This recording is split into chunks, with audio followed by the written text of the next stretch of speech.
ఐపీఎల్లో లీగ్ దశలో మ్యాచ్లు ముగింపు దశకు వస్తున్న కొద్దీ ఉత్కంఠ మరింతగా పెరుగుతుంది. ఇక ఇంటికి చేరినట్లే అనుకున్న ఆర్సీబీ వరుసగా 3 విజయాలతో మిణుకుమిణుకుమంటున్న ప్లే ఆఫ్స్ అవకాశాలను సజీవంగా ఉంచుకుంది. ఈ సీజన్లో చాలా రోజుల నుండి పాయింట్ల పట్టికలో అట్టడుగున ఉన్న ఆర్సీబీ నిన్న గుజరాత్ టైటన్స్పై నెగ్గి 10వ స్థానం నుండి ఏకంగా 7వ స్థానానికి ఎగబాకింది. జీటీ పైన ఆర్సీబీ గెలుపు అలాంటి గెలుపు కాదు. దెబ్బతిన్న పులిలా ఆర్సీబీ రెచ్చిపోతే గుజరాత్ టైటన్స్ జింకపిల్లలా వణికిపోయింది. అన్ని రంగాలలోనూ తిరుగులేని ఆధిక్యాన్ని కనబరుస్తూ ఆర్సీబీ జీటీని మట్టి కరిపించింది. గుజరాత్పై బెంగళూరు ఆడిన తీరును చూస్తే కసితో ఆడినట్లుగా కనిపిస్తుంది.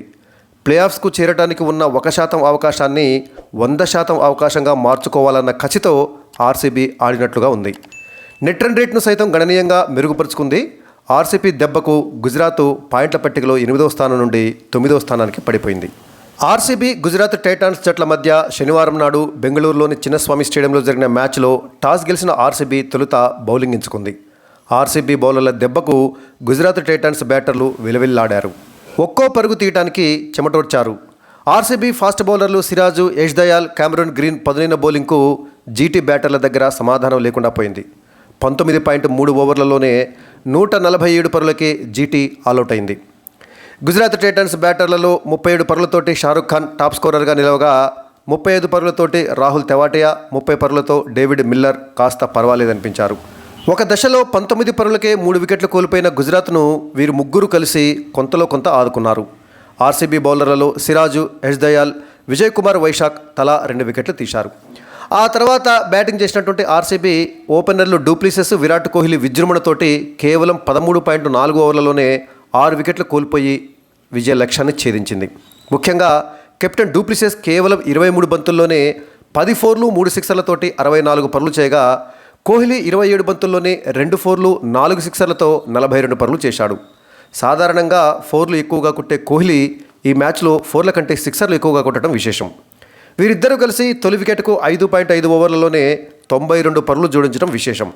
ఆ తర్వాత ఆర్సీబీ వేగంగా పరులు చేసే క్రమంలో త్వరగా వికెట్లను కోల్పోయినా చివరిలో దినేష్ కార్తిక్, స్వప్నిల్ సింగ్ కలిసి ఆర్సీబీకి ఘన విజయాన్ని అందించారు.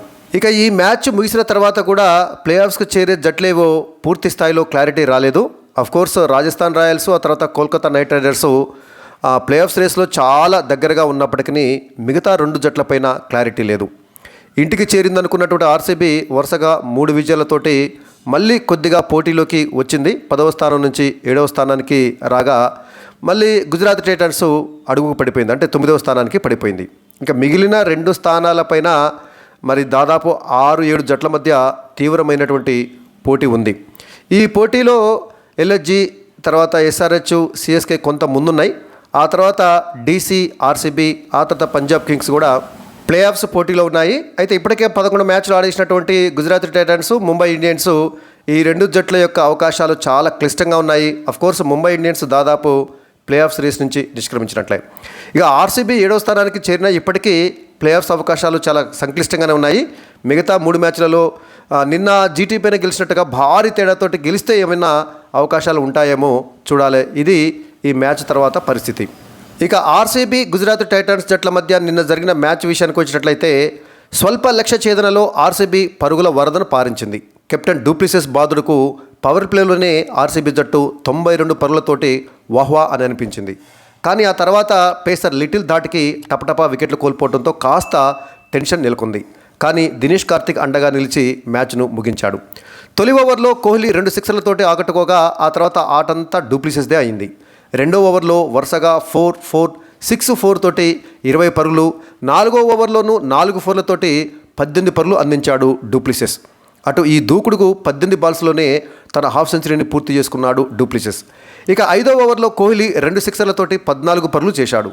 పేసర్ లిటిల్ ఓవర్లోనూ డూప్లిసెస్ వరుసగా 4-6-4 తోటి చెలరేగిన 4వ బంతికి క్యాచ్ అవుట్ అయ్యాడు. దీంతో ఆర్సీబీ పరుగుల తుఫానుకు తెరపడగా తొలి వికెట్కు కేవలం 35 బంతుల్లోనే 92 పరుగుల భాగస్వామ్యం కూడా ముగిసింది. ఈ దశలో ఆర్సీబీ అనూహ్యంగా తడబడి 25 పరుగుల వ్యవధిలో 6 వికెట్లను కోల్పోయింది. విల్ జాక్స్ 1 పరుగు చేసి అవుట్ కాగా కోహ్లీని స్పిన్నర్ నూర్ అవుట్ చేశాడు. 2 పరుగులు చేసినటువంటి రజత్ పాటీదార్, 4 పరుగులు చేసినటువంటి మ్యాక్స్వెల్, 1 పరుగు చేసినటువంటి గ్రీన్లను లిటిల్ పెవిలియన్కు చేర్చాడు. ఈ మ్యాచ్లో ఆడినటువంటి మ్యాక్స్వెల్ మళ్ళీ విఫలమయ్యాడు. దీంతో ఆర్సీబీ 6 వికెట్ల నష్టానికి 117 పరుగులతోటి నిలిచింది. అంటే ఒక దశలో వికెట్ నష్టపోకుండా 92 పరుగులు చేసిన ఆర్సీబీ ఆ తర్వాత 117 పరుగులకే 6 వికెట్లను కోల్పోయింది. అయితే అప్పటికే ఛేదనలో బంతులు ఎక్కువ ఉండటం, చేయాల్సిన పరుగులు చాలా తక్కువగా ఉండటంతో పెద్దగా ఇబ్బంది లేకపోయింది. రషీద్ ఓవర్లో కార్తిక్ 3 ఫోర్లతోటి 16 పరుగులు రాబట్టడంతో ఆర్సీబీ గెలుపు ఖాయమైంది. అంతకుముందు టాస్ ఓడి బ్యాటింగ్కు దిగిన గుజరాత్ బ్యాటర్లు ఒక్కో పరుగు తీసేందుకు చెమటొడ్చారు. అటు ఈ సీజన్లో తొలిసారి ఆర్సీబీ బౌలర్లు అద్భుత రీతిలో చెలరేగారు. పేసర్లు సిరాజు, యష్, గ్రీన్ చక్కటి లెంగ్త్ తోటి బంతులు వేయడంతో టైటాన్స్ ఉక్కిరిబిక్కిరైంది. తన వరుస ఓవర్లలో వృద్ధిమాన్ సాహా, గిల్ వికెట్లతోటి సిరాజు గట్టి షాకే ఇచ్చాడు. 6వ ఓవర్లో సాయి సుదర్శన్ను షార్ట్ పిచ్ బాల్తో గ్రీన్ అవుట్ చేయగా పవర్ ప్లేలో గుజరాత్ 3 వికెట్ల నష్టానికి 23 పరుగుల స్కోరుతోటి దీనస్థితిలో నిలిచింది. ఈ దశలో షారుఖ్ ఖాన్, డేవిడ్ మిల్లర్ జట్టును ఆదుకునే ప్రయత్నం చేశారు. ఇద్దరూ ఓవర్కు బౌండరీ ఉండేలా ఆడుతూ స్కోర్ను చక్కదిద్దారు. 10వ ఓవర్లో మిల్లర్ 6, షారుఖ్ 4తో కలిపి మొత్తం 12 రన్స్ వచ్చాయి. అయితే ఈ జోడీ ప్రమాదకరంగా మారుతున్న దశలో 12వ ఓవర్లో మిల్లర్ను కరణ్ శర్మ అవుట్ చేశాడు. అప్పటికే వీరిద్దరూ కలిసి 4వ వికెట్కు 58 పరుగులు జత చేశారు.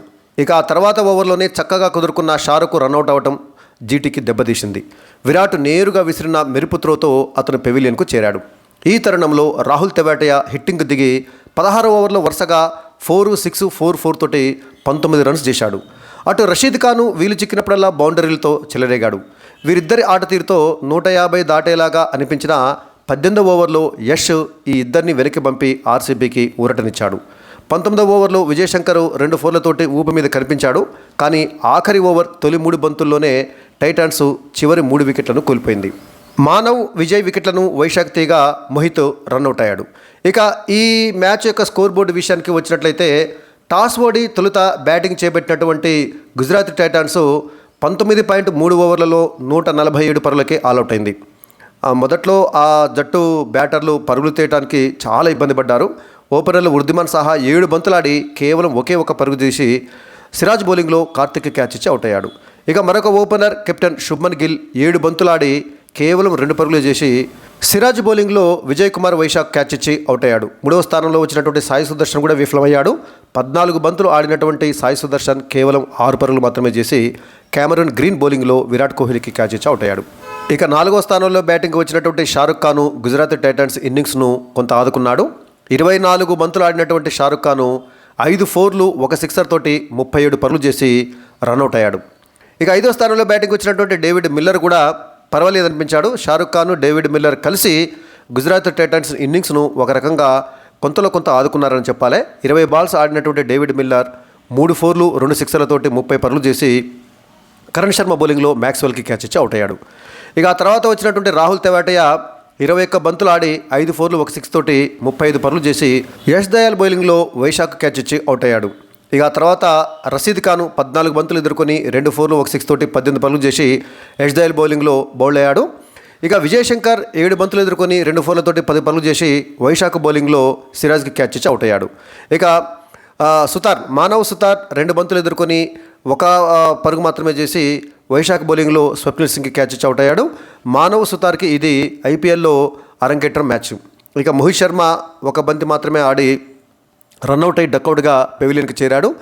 చివరిలో వచ్చినటువంటి నూర్ అహ్మద్ బంతులేమీ ఎదుర్కోకుండానే నాట్అవుట్గా నిలిచాడు. ఇక ఆర్సీబీ బౌలర్ల విషయానికి వచ్చినట్లయితే బౌలర్లు అందరూ కూడా సమిష్టిగా రాణించారు.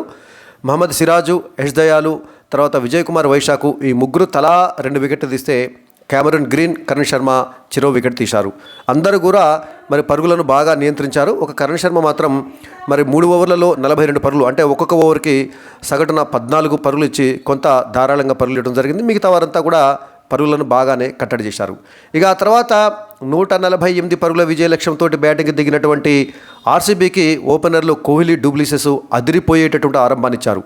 వీళ్ళ కసి చూస్తే 10 ఓవర్లకే గెలిపించేలాగా అనిపించింది. ఒక రకంగా 27 బంతులు ఎదుర్కొన్నటువంటి కోహ్లీ 2 ఫోర్లు, ఏకంగా 4 సిక్సర్లతోటి 42 పరుగులు చేస్తే ఇక ఈ మ్యాచ్లో అసలు సిసలైనటువంటి ఆటను చూపినటువంటి డూప్లిసిస్ కేవలం 23 బంతుల్లోనే 10 ఫోర్లు, 3 సిక్సర్లతోటి 64 పరుగులు చేసి జోష్ లిటిల్ బౌలింగ్లో షారుఖ్ ఖాన్కి క్యాచ్ ఇచ్చి అవుట్ అయ్యాడు. వీరిద్దరూ ఉన్నంతసేపు ఆర్సీబీ 10 ఓవర్లలోనే గెలుస్తుందనిపించింది.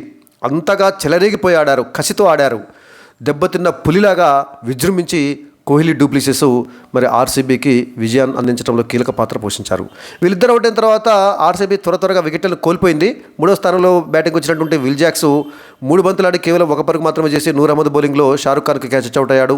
ఆ తర్వాత రజత్ పటీదార్ 3 బంతులు ఎదుర్కొని 2 పరుగులు మాత్రమే చేసి జోస్ లిటిల్ బౌలింగ్లో డేవిడ్ మిల్లర్కి క్యాచ్ అవుట్ అయ్యాడు. ఆ తర్వాత మ్యాక్స్వెల్ చాలా మ్యాచ్లో ఆడకుండా ఉన్నటువంటి మ్యాక్స్వెల్ ఈ సీజన్ మొత్తం విఫలమైండు. తిరిగి మళ్ళీ ఈ సీజన్లో వచ్చినటువంటి మ్యాక్స్వెల్ మళ్ళీ విఫలమైండు. 3 బంతులు ఆడినటువంటి మ్యాక్స్వెల్ 1 4 తోటి 4 పరుగులు మాత్రమే చేసి జోస్ లిటిల్ బౌలింగ్లో డేవిడ్ మిల్లర్కి క్యాచ్ అవుట్ అయ్యాడు. అంటే త్వరగా వికెట్లు కోల్పోయింది. వీళ్ళందరూ కూడా వేగంగా పరుగులు చేసేటువంటి క్రమంలోనే అవుట్ అయ్యారు. ఆ తర్వాత క్యామరన్ గ్రీన్ 2 బంతులు ఎదుర్కొని 1 పరుగు మాత్రమే చేసి జోస్ లిటిల్ బౌలింగ్లో షారుఖ్ ఖాన్కి క్యాచ్ ఇచ్చి అవుట్ అయ్యాడు. ఇక దినేష్ కార్తిక్ 12 బంతుల్లో 3 ఫోర్లతోటి 21 పరుగులు చేసి నాట్అవుట్గా నిలవగా స్వప్నిల్ సింగ్ 9 బంతుల్లో 2 ఫోర్లు 1 6 తోటి 15 పరుగులు చేసి నాట్అవుట్గా నిలిచారు. అంటే చివరిలో దినేష్ కార్తిక్, స్వప్నిల్ సింగ్ వీళ్ళిద్దరు మళ్ళీ వికెట్ పడకుండా వేగంగా ఆడి ఆర్సీబీకి విజయాన్ని అందించారు. దీంతో ఆర్సీబీ 13.4 ఓవర్లలోనే 6 వికెట్ల నష్టానికి 152 పరుగులు చేసి 4 వికెట్ల తేడాతోటి ఘన విజయం సాధించింది. ఇక గుజరాత్ టైటన్స్ బౌలర్లలో జోష్ లిటిల్ 4 వికెట్లు తీయగా నూర్ అహ్మద్ 2 వికెట్లు తీశారు. అయితే ఇటు జోష్ లిటిల్ కానీ ఆ తర్వాత మానవ్ సుతార్ కానీ భారీగా పరుగులు సమర్పించుకున్నారు. ఇక మోహిత్ శర్మ అయితే 2 ఓవర్లలోనే 32 పరుగులు, అంటే ఓవర్కి సగటున 16 పరుగులు ఇవ్వడం జరిగింది. ఇక రషీద్ ఖాన్ సైతము 1.4 ఓవర్లలోనే 25 పరుగులు, అంటే ఓవర్కి సగటున 15 పరుగులు ఇస్తే నూర్ అహ్మద్ మాత్రం చక్కగా బౌలింగ్ చేసిండు. పరుగులను కట్టడి చేయడమే కాకుండా 2 కీలకమైనటువంటి వికెట్లు తీసినటువంటి నూర్ అహ్మద్ 4 ఓవర్లలో 23 పరుగులు మాత్రమే ఇచ్చి 2 వికెట్లు తీయడం జరిగింది. ఇక ఈ మ్యాచ్లో తన అద్భుత బౌలింగ్ తోటి ఆర్సీబీ విజయంలో కీలక పాత్ర పోషించినటువంటి మహమ్మద్ సిరాజ్కి player of the match award లభించింది. ఇక తాజాగా పాయింట్ల పట్టికను పరిశీలించినట్లయితే ఈ మ్యాచ్లో విజయంతో ఆర్సీబీ 10వ స్థానం నుండి ఏకంగా 7వ స్థానానికి ఎగబాకింది. వరుసగా 3 విజయాలు సాధించినటువంటి ఆర్సీబీ ఇప్పటి వరకు 11 మ్యాచ్లు ఆడి 4 విజయాలు 7 పరాజయాలతోటి 8 పాయింట్లు సాధించి మరి పంజాబ్ కింగ్స్ తర్వాత గుజరాత్ టైటన్స్ తోటి కలిపి సమానమైన పాయింట్లు ఉన్న ఈ మ్యాచ్లో ఘన విజయాన్ని సాధించడంతో నెట్ రన్ రేట్ను బాగా మెరుగుపరుచుకొని 7వ స్థానానికి చేరింది. ఇక ఈ మ్యాచ్లో పరాజయంతో గుజరాత్ టైటన్స్ 8వ స్థానం నుంచి 9వ స్థానానికి పడిపోయింది. నెట్ రన్ రేట్ కూడా చాలా ఘోరంగా -1.320, అంటే ఈ మ్యాచ్లో ఘోర ఓటమి తోటి Gujarat Titans net run rate కూడా పడిపోవడంతో 9వ స్థానానికి పడిపోయింది. ఇక ఈ మ్యాచ్ తర్వాత కూడా ఇంతకుముందు చెప్పుకున్నట్లుగా మనకి ప్లే ఆఫ్స్ చేరినటువంటి జట్లపైన ఇంకా క్లారిటీ రాలేదు. రాజస్థాన్ రాయల్స్, కేకేఆర్ 1 అడుగు దూరంతో ఉన్నాయి ప్లే ఆఫ్స్కి. రాజస్థాన్ రాయల్స్ 10 మ్యాచ్లలో 8 విజయాలు 2 పరాజయాలతో 16 పాయింట్లు సాధించి ఇప్పటికీ టేబుల్ టాపర్గానే కొనసాగుతుంది. దాదాపుగా ప్లే ఆఫ్స్లో అడుగుపెట్టినట్లే. ఆ తర్వాత కేకేఆర్ కూడా 14 పాయింట్లతోటి 2వ స్థానంలో ఉంటే ఎల్హెచ్జీ 3వ స్థానంలో, ఎస్ఆర్హెచ్ 4వ స్థానంలో, సిఎస్కే 5వ స్థానంలో, డీసీ 6వ స్థానంలో, ఆర్సీబీ 7వ స్థానంలో, పీబీఎస్ కంటే పంజాబ్ కింగ్స్ 8వ స్థానంలో, గుజరాత్ టైటన్స్ 9వ స్థానంలో, ముంబై ఇండియన్స్ 10వ స్థానంలో ఉండి దాదాపుగా ముంబై ఇండియన్స్ నిష్క్రమించినట్లే. ఇది ఈ మ్యాచ్ తర్వాత తాజాగా పాయింట్ల పట్టిక పరిస్థితి.